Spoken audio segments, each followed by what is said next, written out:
So Purdue's going to win it this year. This is the year that Purdue's going to win it. I know they lost in the Big Ten championship, and everybody said, wait a second, this is the same old Purdue team. They can't win the big one. Feels like they're going to be able to. Is that how we're all feeling right now, Rece? I'm still not picking them to go there, but I think they've proven a lot with the dominance that they've shown. They've avoided getting tight in big spots. There's a lot of emotional baggage that goes with this tournament. I mean, just look at Auburn against Yale the other day. They had a couple of chances to stretch that game out. They couldn't. Then it got close, and you could see the pressure just engulfing them as you could almost sense them feeling this can't happen. That's the only thing I worry about with Purdue. And there are still those challenges to come. But I think just making the Sweet 16 is extraordinarily difficult to get to that point. I think they've shed some of that baggage and have the opportunity to get more of it the rest of the way, starting with the Sweet 16. Go ahead, AJ. Rece, does anyone have a chance to beat UConn? I know they're taking on San Diego State on Thursday. Like, what has to happen for UConn to lose in this tournament? And are we taking the under for whoever's playing? AJ, I was going to say, as I've been reliably informed, I would like to inform the public there are no sure bets. Okay, all right. But there is no such thing. But I do believe UConn's the best team. And the one thing I think that was impressive about yesterday is they were 3 for 22 from 3. And really, 2 for 21. Before that, they had a reserve, which was a cool moment at the end of the game. We knocked one in, which was great.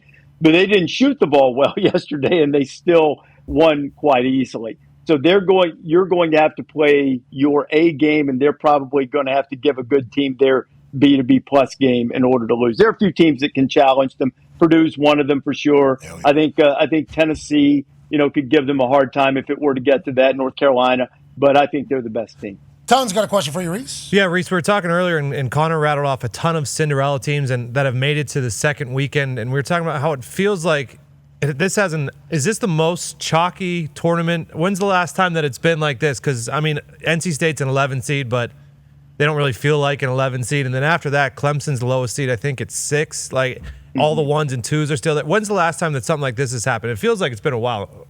It has been a while.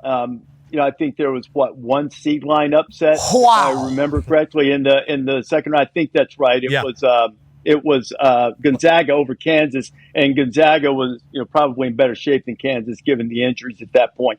The only time the 1 seeds have all made the Final Four is 2008, and last year we were upside down with all of this. But I think it is instructive that the low seed, the double-digit seed that you mentioned, the ACC champion, at least of the tournament. So it's a little bit unusual to have all of them still alive. I think that we had at least one seed that hadn't made it out of the first weekend in the last 4 or 5 years, something like that.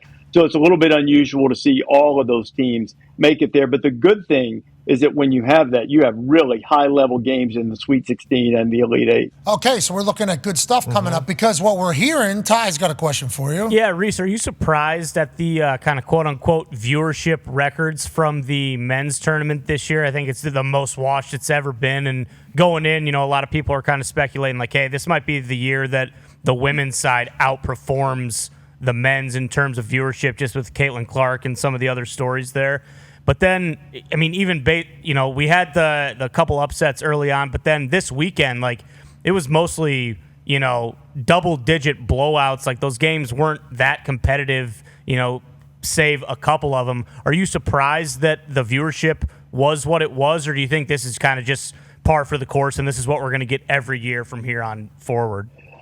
Well, I don't know about from here on forward, but I do think that every time it seemed as if you weren't going to have anything to watch, a game popped up. So a lot of them were well-timed. Like, I was traveling yesterday afternoon, and I'd sort of put the Houston Texas A&M game to bed as I got off a plane.